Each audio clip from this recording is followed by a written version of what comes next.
The greatest empire the world had ever seen didn't fall to barbarians.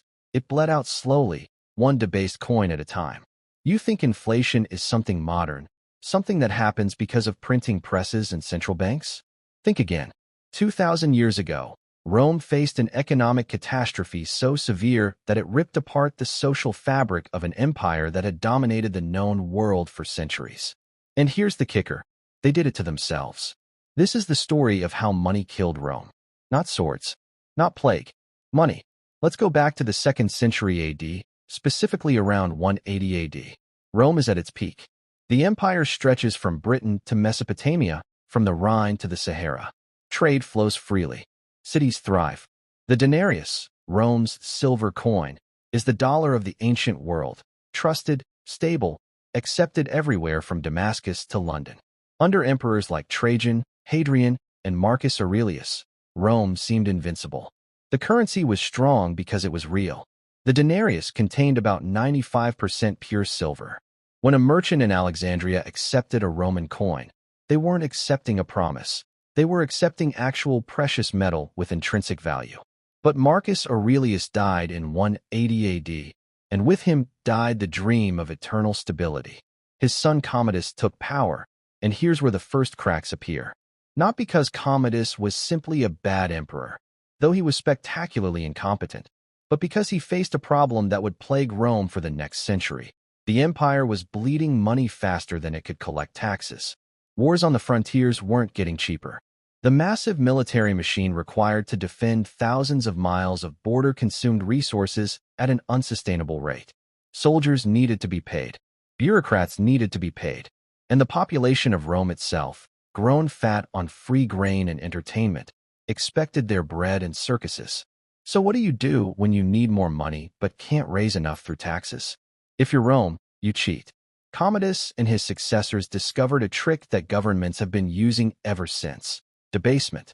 Here's how it works, and pay attention, because this same playbook is still being run today. You take your silver coins. You melt them down. You add cheap base metals, copper, tin, whatever you have lying around. Then you mint new coins that look the same, weigh roughly the same, but contain less actual silver. Suddenly, from the same amount of precious metal, you can make more coins. Free money, right? By the time Commodus was done, the denarius had dropped from 95% silver to about 85%. Not catastrophic, but the door was now open. Then came 235 AD, the beginning of the crisis of the 3rd century. For the next 50 years, Rome would see more than 50 emperors. Most would die violently. The average reign? Less than 3 years. Chaos doesn't even begin to describe it. And every single one of these emperors faced the same problem. They needed money to pay the armies that kept them in power. The legions didn't fight for glory anymore. They fought for cash. And if you couldn't pay them, they'd find someone who could, usually by killing you and declaring your replacement. So the debasement accelerated. Under Septimius Severus in the early 200s, the denarius fell to 50% silver. By the 240s, under Gordian III, it was down to 40%. By the reign of Gallienus in the 260s, the denarius contained less than 5% silver. It was basically a copper coin with a silver wash. Think about that. In less than a century, Rome's currency lost 95% of its precious metal content. That's not inflation, that's annihilation. Now here's where theory meets brutal reality. What happens when everyone realizes the coins in their hands are worthless? Prices exploded. A measure of wheat that cost 2 denarii in 200 AD cost 200 denarii by 270 AD. But even those numbers don't capture the chaos, because by then, people weren't trusting the denarii at all.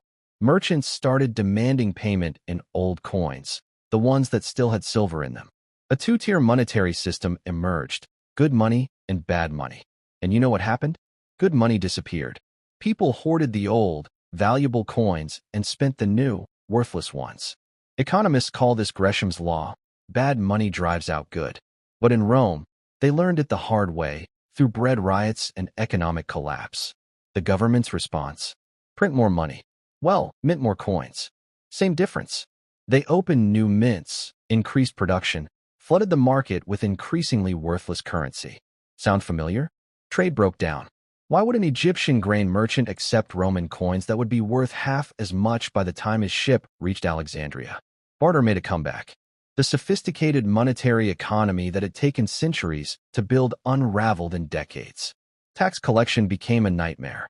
The state demanded taxes in worthless currency, but needed to pay soldiers and suppliers in something of value. So they started demanding taxes in kind: actual grain, actual goods, actual labor. The free citizens of Rome found themselves reduced to something resembling serfdom. Cities that had thrived on trade and commerce withered. Why maintain a shop when your profits evaporated before you could spend them? Why invest in business when any savings would be worthless in a year? The middle class, merchants, artisans, small landowners, got crushed between a rock and a hard place. The wealthy elite could protect themselves with land and political connections. The poor had nothing to lose. But the middle? They got destroyed. In 274 AD, Emperor Aurelian tried to fix the mess. He issued a new coin, attempted to restore silver content, and cracked down on counterfeiters. The mint workers in Rome actually rioted because the reform threatened their lucrative side business of producing fake coins. Aurelian crushed the revolt, killing thousands. But here's the thing about trust. Once it's gone, it's almost impossible to restore. Aurelian's reforms helped, but they couldn't turn back the clock. The damage was done. The Roman economy had fundamentally changed, and not for the better. Then came Diocletian in 284 AD. He looked at the inflation crisis and decided the problem was greedy merchants. So in 301 AD, he issued the Edict on Maximum Prices, one of history's most comprehensive attempts at price controls. This wasn't some minor intervention. Diocletian's edict set maximum prices for over 1,000 goods and services, everything from wheat to silk, from teaching fees to prostitution rates. Violators faced the death penalty. Did it work? What do you think? You can't legislate away economic reality. Merchants either stopped selling goods at legal prices or sold them on black markets. Shortages became endemic. The price controls, meant to help ordinary Romans, made their lives worse. Diocletian also reformed the currency again, introducing new coins with real precious metal content. But by now, nobody trusted imperial currency at all. The empire increasingly ran on a command economy, with the state directly controlling production and distribution. This is the crucial point.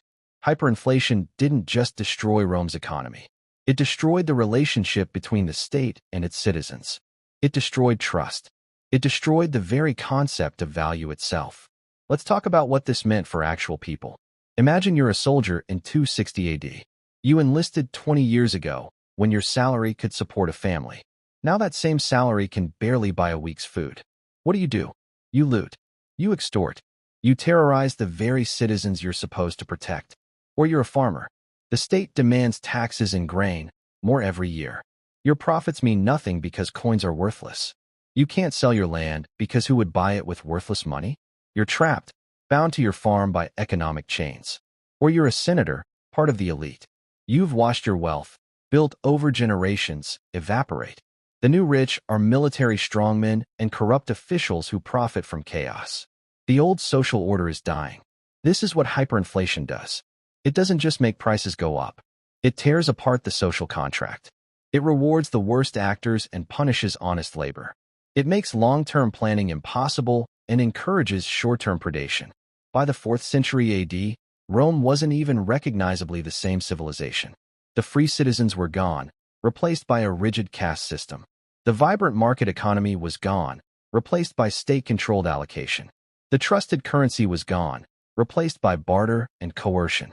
Now, you might be thinking, this is ancient history, interesting but irrelevant. Is it? Look around. How many governments today are running massive deficits? How many are creating money out of thin air to pay for programs they can't afford through taxation? How many are debasing their currencies not with base metals, but with digital printing presses? Rome's emperors thought they could solve fiscal problems with monetary tricks. They couldn't. The laws of economics don't care about your military power or your political ideology. Debase the currency, destroy trust, and you destroy the economy. It's that simple. It's that brutal. The Roman Empire didn't fall in a day. It bled out over decades and centuries, weakened by an economic catastrophe of its own making. When the barbarians finally arrived at the gates, they were kicking down a door that was already rotting from within. Here's what Rome teaches us. Money isn't just a tool. It's trust made tangible. It's a promise between the state and its citizens. When the state breaks that promise, when it treats money as something it can manipulate without consequences, it's not just debasing the currency. It's debasing civilization itself. Rome had the greatest military in the world. It had engineering prowess that wouldn't be matched for 1,000 years. It had legal systems, political institutions, and cultural achievements that still influence us today. None of it mattered. Because when money died, the empire died with it. You want to know how to destroy an empire? You don't need barbarian invasions. You don't need plague or natural disaster.